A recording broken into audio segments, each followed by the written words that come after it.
Bismillahirrahmanirrahim.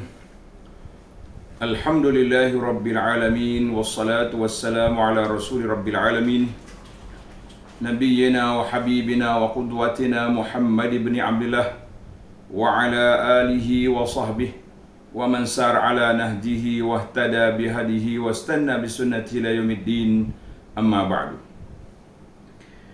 Muslimin dan muslimat, para jemaah, para penonton sekalian, Assalamualaikum warahmatullahi wabarakatuh. Alhamdulillah, syukur kita kepada Allah Azza wa Jalla kerana dapat meneruskan pengajian kita secara ringkasnya dalam kitab Penawar Bagi Hati. Penawar Bagi Hati. Perbincangan kita masih lagi dalam bab, iaitulah bab anggota yang 7. Bab perihal kitab yang pertama pada menyatakan segala anggota yang 7.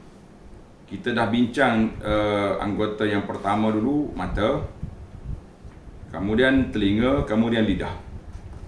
Sambungan kita pada kali ini bagi jemaah yang ada kitab versi ini, muka surat 42. Muka surat 42, pasal yang keempat pada menyatakan perut. Kita nak bincang tentang perut kita ni, apa yang kita isi dan bagaimana penjagaan perut yang sepatutnya.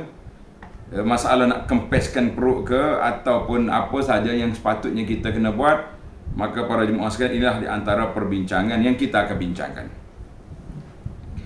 Kata Syekh Abdul Qadir Al-Mandili rahimahullahu ta'ala rahmatan wasi'ah, dia kata, ketahui olehmu bahawasanya Allah Subhanahu wa ta'ala menjadikan ia bagi engkau, yani Allah Ta'ala jadikan perut ni bagi kita, akan perut kerana beberapa faedah. Kerana beberapa faedah yang bangsa agama dan beberapa faedah yang bangsa dunia. Jadi tuan syekh kita seperti biasa, setiap anggota akan diperingatkan tentang faedah-faedah yang kita dapat daripada anggota yang telah disediakan oleh Allah Azza wa Jalla kepada kita di tubuh kita ini. Jadi sekarang ni perut. Perut ni apa yang kegunaan kita? Dia kata ada kegunaan untuk akhirat dan ada gunanya untuk dunia. Adapun faedahnya yang bangsa agama, maknanya faedah perut untuk kepentingan agama, maka memberi oleh perut itu akan segala badan bangsa agama, maka memberi oleh perut itu akan segala badan akan bantuan daripada yang berubah dalamnya, daripada makanan kepada darah dan kepada air mani, yang dengan dia mendapat anak dan berkekalan oleh manusia.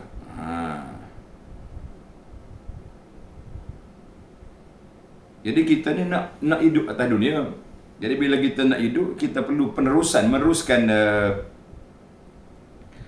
meneruskan kehidupan manusia ni sebagaimana sabda Nabi sallallahu alaihi wasallam, tazawwajul waludal walud fa inni mukatsirum bikumul umam yaumal qiyamah.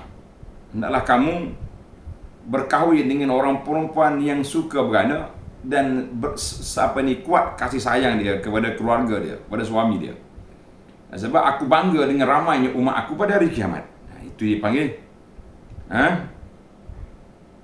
Maka dengan sejahtera segala anggota perut, seperti jantung. Jadi dalam perut kita ni berapa dia punya komponen. Dalam perut kita ni ada banyak komponen dia. Maka sejahtera segala anggota perut seperti jantung dan limpa dan paru-paru dan usus perut besar, sejahtera yang tinggal daripada segala badan, daripada segala penyakit, yang menegah daripada menunaikan segala ibadat dengan sempurna. Itu dia panggil faedah untuk akhiratnya. Bila kita sihat, kita boleh ibadat dengan baik. Jadi nak jaga kesihatan itu penting. Sebab apa? Kalau tak sihat, nak ibadat apa lembek, tak apa, tak bermaya, dah kata orang. Nak ibadat pun tak apa semangat. Sebab apa tak apa semangat? Sebab kita punya kesihatan terganggu. Dia panggil kesihatan kita terganggu. Bila terganggu, macam mana kita nak ibadat kepada Allah Azza wa Jalla dengan sempurna? Baik, itu yang dikatakan kepentingan untuk akhirat. Baik. Dan ada pun faedah yang bangsa dunia, faedah yang bangsa dunia pula. Perut kita ni untuk dunia. Maka menyempurnakan kesedapan segala makanan. Makanan termasuk hak sedapnya di sini je, di tengkuk yang kita rasa tu je, masuk dalam perut sama je. Dan minuman dan jima. Kerana ketiga-tiganya itu adalah ia daripada ketika sihat perut. Jadi kalau perut tak sihat, makan pun tak boleh. Nasi duk makan ubat yang arang tu ya kita makan. Kalau perut tak sihat, nak buat perhubungan dengan isteri pun tak ada mood. Itu dia panggil tidak kuat. Kerana tidak sihat, maka kita kata banyak perkara yang terjadi hasil daripada tak sihat itu, banyak perkara yang terjadi. Jadi para jemaah sekalian, kita kena jagalah perut kita ni biar sihat. Dalam ada sebuah kitab bahasa Arab saya dengar, dia tulis al-bitnah turhibul fitnah, al-batinah tuzhibul fitnah. Mana orang perut besar ni, masukkan banyak ni, menghilangkan kecerdikan. Sudah. Hak kita ni tak teruk lagi ni, sikit-sikit baru kan. Dan bermula mensyukurkan nikmat perut ini, memeliharanya daripada makanan yang haram dan yang syubhat. Jadi orang nak jaga nikmat perut itu, dia kena jaga makanan dia. Jaga makanan dia, jangan makan benda-benda yang haram. Sebab bila masuk benda haram, yang pertama sekali, perut itu tidak selesa sebab masuk benda yang diharamkan oleh Allah Azza wa Jalla. Kemudian tuannya akan diseksa oleh Allah Azza wa Jalla. Kesan daripada makan haram menyebabkan hati kita, anggota yang lain, hati jadi gelap, pemikiran jadi tidak jernih, menyebabkan kita malah beribadat, dan banyaklah dia punya kesan-kesan penyakit yang teruk. Begitu juga perkara yang syubhat. Syubhat ni maknanya makanan yang tidak dikenal pasti halal atau haram. Makanan yang tidak dikenal pasti halal ataupun haram, itu dia panggil syubhat. Itu dia panggil syubhat. Makanan tidak dikenal pasti halal atau haram, itu nama dia syubhat. Jadi kita ni ada 3 kategori. Satu, haram yang solid haram. Mana senanglah kita tahu, al-haramu bayyinun, kata Nabi. Al-halalu bayyinun, yang halal betul-betul dikenali. Wal haram bayyinun wa bainahuma umuru mushtabihat. Yang tengah-tengah tu yang jadi masalah kita sekarang ni. Benda ni halal ke tak halal? Jadi kita kadang-kadang ingat ke benda halal, percaya kita kepada logo-logo halal tu. Saya selalu gurau, saya kata tuan-tuan, kita kena ingat logo halal kita ni ada 2 kategori. Satu dia panggil yang ditanggung halal. Yang ditanggung halal, yang ni logo yang ori, yang diiktiraf oleh pejabat agama, pejabat bahagian halal di Jabatan Agama Islam, yang telah ada pemeriksaan setiap berkala, setiap masa. Iaitu dia panggil ditanggung halal. Satu lagi kategori dia panggil digantung halal. Digantung halal maknanya tak halal pun, tapi dia beli stiker tu, dia gantung kat kedai dia, kita pun percaya tengok, oh halal. Sedangkan dia gantung je halal, bukannya ditanggung halal. Itu masalah. Maka kita kena perhati-hatilah. Ada di setengah tempat kita ni sukar nak cari makanan yang solid, kedai yang dibuka, restoran yang dibuka oleh orang Islam contohnya. Maka kita masuk dalam restoran yang non-Muslim, tapi kita percaya pada logo halal. Kena pasti. Kalau boleh kita pergi ambil juga QR code dia, check tengok, CG awak ni valid tak valid, ke dah mati lama dah. Jadi kita kena pastikan. Jangan percaya pada logo saja. Ada setengah sahabat kita kata, tak apa, di sini penguatkuasaan undang-undang kuat, logo ni. Tapi penguatkuasaan undang-undang, kalaulah benda tu ada kuasa, tapi kalaulah dia hanya dia tampal dia punya, digantung je logo halal tu, tak ada penguatkuasaan, kita kata ini juga berbahaya. Baiklah. Makna syubhat itu, tengok, Tuan Syah sendiri buat definisi kepada kita. Makna syubhat artinya yang tiada diyakinkan akan halalnya, yang tiada diyakinkan akan halalnya, dan tiada diyakinkan akan haramnya. Hak dia tak yakin halal, tak yakin juga haram 100%. Dia tengah-tengah itu, nama dia syubhat. Nama dia syubhat. Ada kesamaran, ada keraguan di situ. dan memeliharanya daripada bersangatan kenyang. Jadi kita juga kena jaga perut kita, walau halal sekalipun kita kena jaga jangan terlalu kenyang. Terlalu kenyang ni tak boleh. Oleh itu, kita perlu bersungguh-sungguh memelihara perut itu daripada perkara yang haram dan syubhat kerana 3 sebab. Tuan Syekh kita bagi garis panduan di sini. Kita kena jaga yang halal, kita kena jaga daripada perkara yang haram itu kerana 3 sebab. Mari kita tengok secara ringkas-ringkasnya insya-Allah. Sebab yang pertama, kerana takut seksaan api neraka. Saya ambil nombor dulu supaya para jemaah dia ingat. Sebab yang pertama kerana takut daripada api neraka. 1. Sebab yang kedua, mereka yang memakan makanan yang haram dan syubhat tidak akan diberi petunjuk dalam ibadat. Mana tak ada kelazatan ibadat. Na'udzubillah. Yang ketiga, tambahan pula mereka yang makan makanan yang haram dan syubhat juga ditegah daripada melakukan kebajikan. Jadi 3 sebab, 3 bahayanya kesan daripada makan yang tidak halal. Baik, kita pergi ambil satu persatu. Yang pertama, kerana takut seksaan api neraka. Jadi kita tak mau makan yang haram ni kerana takut diseksa dengan api neraka. Allah SWT menjelaskan dalam Al-Quran Karim, A'udzubillahi minasyaitanirrajim. Innal ladzina ya'kuluna amwalal yatama zulma innama ya'kuluna fi butunihim nara wa sayaslawna sa'ira. Orang-orang yang memakan harta anak-anak yatim secara zalim. Kita ni orang ni mati tinggal anak yatim, kita pakat hidup makan harta anak yatim. Hati-hati tuan-tuan. Jangan jangan bermudah-mudah dalam masalah harta anak yatim. Kita bimbang nanti kita termasuk dalam ayat ini, maka mereka itu hanya memakan api neraka ke dalam perut mereka. Mereka pula akan masuk ke dalam api neraka yang menyala-nyala. Surah An-Nisa ayat 10. Jadi makan harta anak yatim ni, mana orang ni seolah-olah dia makan api neraka dalam perut dia yang akan membakar semuanya. Alhamdulillah.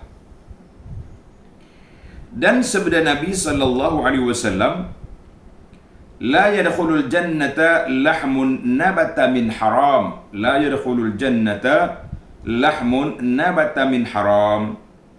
Tidak akan masuk ke dalam syurga daging yang tumbuh daripada makanan yang haram. Hadis ini riwayat Imam Ahmad daripada Jabir bin Abdullah Azza wa Jalla. Sanad dia sahih. Jadi panjanglah. Panjang dia punya hadis ni panjang. Cuma kita naknya la yadkhulul jannata lahmun nabata min haram. Lahmun nabata min haram. Maknanya kalaulah tidak masuk syurga, tidak akan masuk ke dalam syurga daging yang tumbuh daripada makanan yang haram. Jadi makanan yang kita haram tu, maknanya bila kita makan haram, tubuh kita ni, daging kita tumbuh daripada makanan haram itu, maka daging itu tak boleh masuk syurga. Jadi dia tak ambil stopok ni semua sekali lah tak masuk. Na'udzubillahi min ghadabillah. Kita minta berlindung Allah Ta'ala daripada kemurkaan Allah Azza wa Jalla. Jangan bermudah-mudah kita dengan kata tak apa, tak masuk dagingnya, kepala masuk, awak jangan cakap main-main. Baik. Dan sabda Nabi sallallahu alaihi wasallam dalam hadis lain, Nabi kata apa? Kullu lahmin nabata min suhtin fannaru awla bihi. Tiap-tiap daging yang tumbuh daripada makanan yang haram, api neraka itu lebih utama dengannya. Samalah. Tiap-tiap daging yang tumbuh daripada makanan yang haram, api neraka itu lebih utama dengannya. Api neraka lebih utama. Na'udzubillah. Maka hadis ini rawahu At-Tirmizi. Rawahu At-Tirmizi. Dia sambung yang tadi kan. Kemudian hadis Nabi sallallahu alaihi wasallam yang panjang yang saya baca tadi, al-haram bayyinun wal halalu bayyinun wal haram bayyinun, Kemudian Nabi kata famanit taqas syubuhat faqad istabra'a li dinihi wa 'irdihi. Sesiapa yang melihara dirinya daripada segala penyakit, segala perkara yang syubhat, yang kesamaran tadi, maka sebenarnya dia sudah menuntut agamanya dan dirinya dalam keadaan bersih. Hadis ini dikeluarkan oleh Imam Bukhari dan Muslim daripada An-Nu'man bin Bashir radhiyallahu anhu. Jadi maknanya kita kena jaga diri kita daripada makanan-makanan yang syubhat. Sekarang ni banyak makanan syubhat, sama ada syubhat itu daripada bahan dia meragukan ataupun cara perolehan kita itu meragukan. Dua benda syubhat di sini. Baik, sebab yang kedua kenapa kita kena mengelakkan diri, menjauhkan diri daripada benda haram, kenapa? Sebab yang kedua, mereka yang memakan makanan yang haram dan syubhat tidak akan diberi petunjuk dalam ibadat, kerana mereka tidak berhak mengerjakan ibadat melainkan berada dalam keadaan suci daripada segala kotoran. Kekotoran yang dapat dilihat dengan mata adalah seperti najis, manakala kekotoran yang tidak dapat dilihat seperti hadas kecil dan besar, serta makanan yang haram dan syubhat. Jadi kalau kita nampak makanan ini kotor, bau busung, jijik, itu senanglah, tak ada siapa nak makan dah. Tapi nampak sedap, cuma bahan-bahan dia tu ada arak ke, ada babi, ada khinzir ke, ada pun bahan-bahan yang tidak dihalalkan, contohnya lain. Kita mengatakan inilah yang dikatakan haram yang tak dapat dilihat. Tak nampak, letak arak sikit mana nampak. Bukannya mabuk pun. Tapi oleh kerana dimasukkan ke dalam bahan itu arak, maka itu satu perbuatan yang cukup membahayakan kestabilan ibadat kita. Yang ketiga, tambahan pula, mereka yang memakan makanan yang haram dan syubhat juga ditegah daripada melakukan kebajikan. Ini kerana mereka tidak mendapat sebarang pembalasan melainkan penat semata-mata. Ini yang kita bimbangkan. Dalam hadis Nabi sallallahu alaihi wasallam, kam min qa'imin laysa lahu min qiyami illa as-sahar wa kam min sha'imin laysa lahu min siyami illa al-ju' wal dhama'. Berapa ramai daripada orang yang sembahyang malam tiada baginya sembahyang, tiada baginya daripada sembahyang melainkan berjaga, mana jaga malam je, tak dapat pahala. Dan berapa ramai orang yang puasa, tiada ada baginya daripada puasa melainkan lapar dan dahaga. Hadis ini riwayat Imam Ahmad dengan sanad yang sahih. Kata Syekh, sebab apa tidak diterima? Lepas dia punya fardu tu, tapi dia punya pahala tu tak dapat. Lepas kerana ada hadis di sini. Ada hadis di sini. Diriwayatkan Nabi kita bersabda, la yaqbalullahu salata mri'in fi jawfihi haramun. Fi jawfihi haram. Artinya tiada menerima Allah Ta'ala akan sembahyang seseorang yang ada dalam perutnya yang haram. Jadi orang yang ada dalam perut dia yang haram, maka tidak diterima amalannya, tidak diterima, tidak diberi pahala kerana dia. Allahu Akbar. Jadi hadis ini sanadnya lemah, sanad dia dhaif. Maknanya dikembarkan hadis tadi dengan hadis ini bahawa orang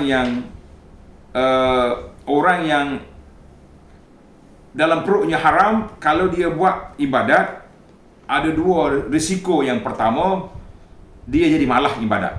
Tidak ada rasa kemanisan beribadat, tidak ada rasa manisnya beribadat. Satu.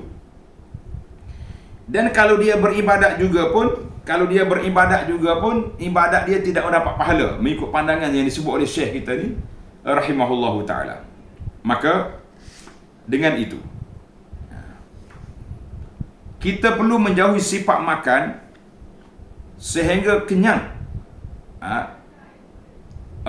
kerana beberapa perkara yang berikut. Tanda ni pelajar. Kenapa kita kena jaga diri kita daripada terlalu kenyang, terlalu kenyang.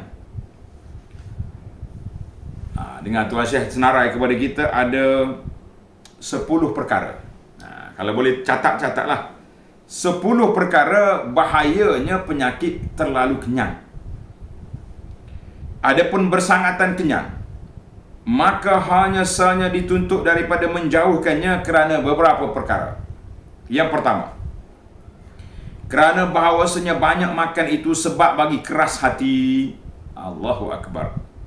Banyak makan ini menyebabkan hati kita keras. Jadi malah ibadat, payah insaf bila orang nasihat. Orang nasihat kita nak marah pula, bukannya mencari penyelesaian, tapi kita pula jadi naik seh, kata orang. Jadi nak marah pada orang nasihat. Apa awak ni? Busybody dia panggil ni. Sibuk-sibuk dengan saya, kenapa? Jangan. Yang kedua, bahawasanya pada banyak makan itu membangkitkan segala anggota pada yang sia-sia daripada kejahatan. Jadi menyebabkan syahwat tu kuat. Suka buat benda-benda yang sia-sia, yang tak ada faedah.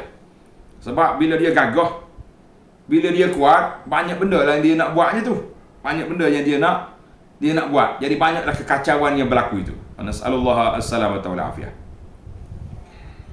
Sebab yang ketiga, ada membanyakkan makan itu membinasakan kecerdikan dan kepintaran. Dan sebab bagi sedikit faham dan pengetahuan. Seperti kata al-fitnatu tuzhibul fitnah. Maknanya orang yang perut dia mengisi perut kuat ni menghilangkan kecerdikan. Banyaklah kitab-kitab pendidikan dalam Islam, dia mengajar kepada kita jangan terlalu kenyang.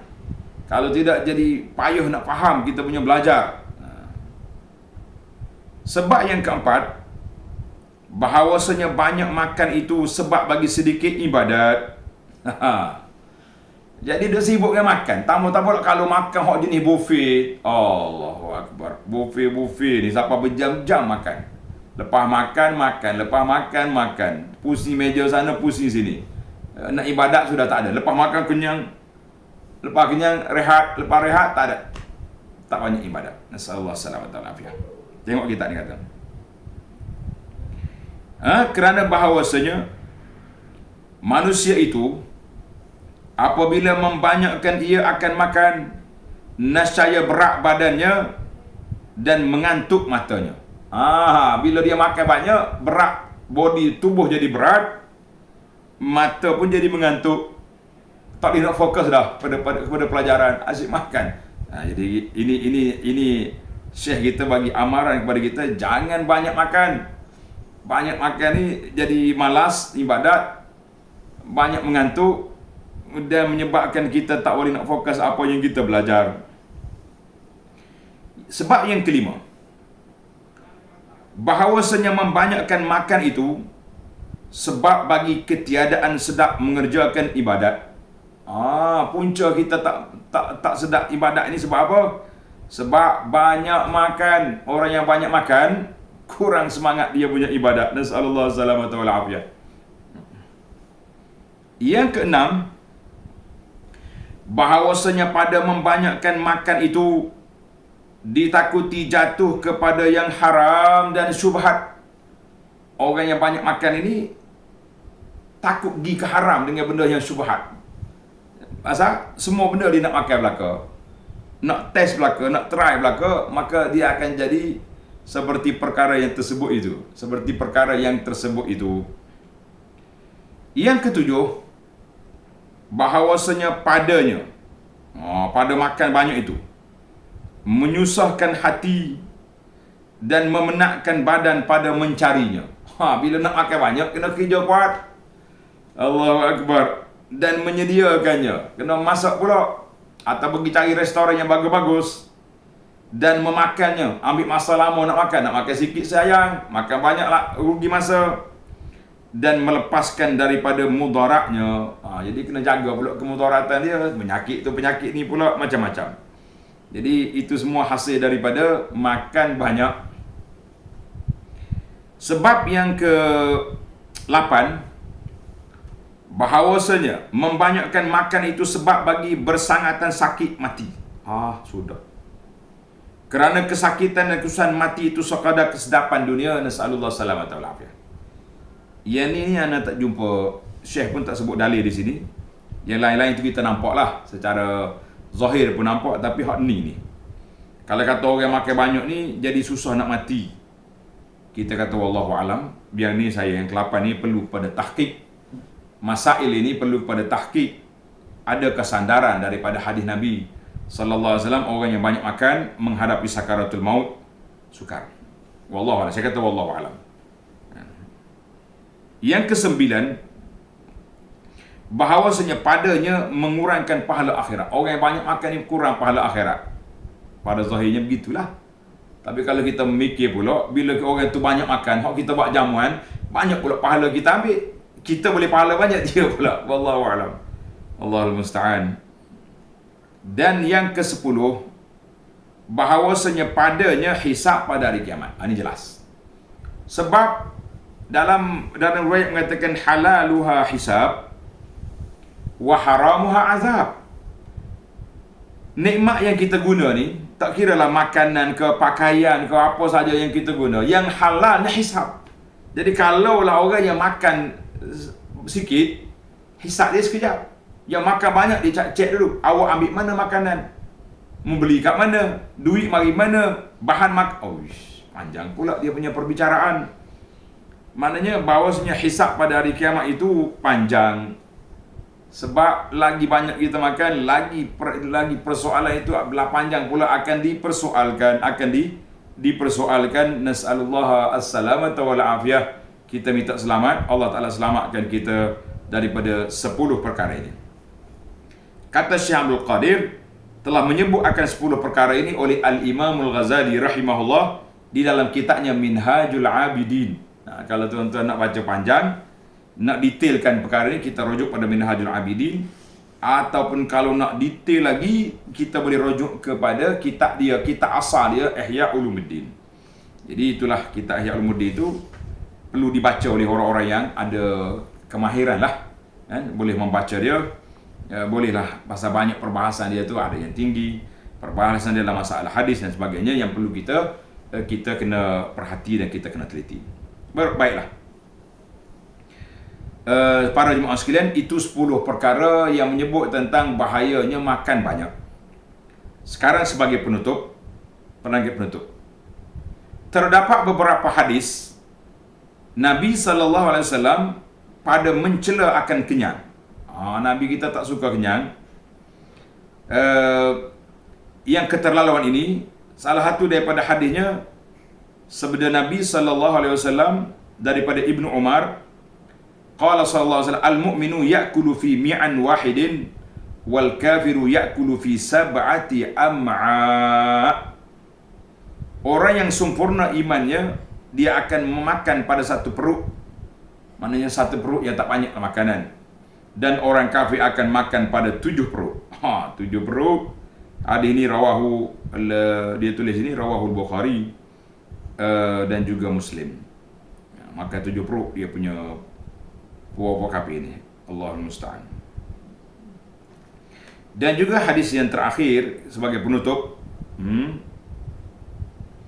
hasab ibni Adam luqaimatun yuqimna sulbahu in kana wala budda fa haqquhu sulusun lit-ta'am wa sulusun lisyarab wa sulusun lin-nafas. Maksud dianya memadailah bagi anak Adam itu beberapa suap makan yang membetulkan tulang belakangnya. Maknanya sekadar kita nak kuatkan kita punya tulang belakang, nak kuatkan kita punya tubuh untuk bekerja, untuk beribadat, untuk segala dia.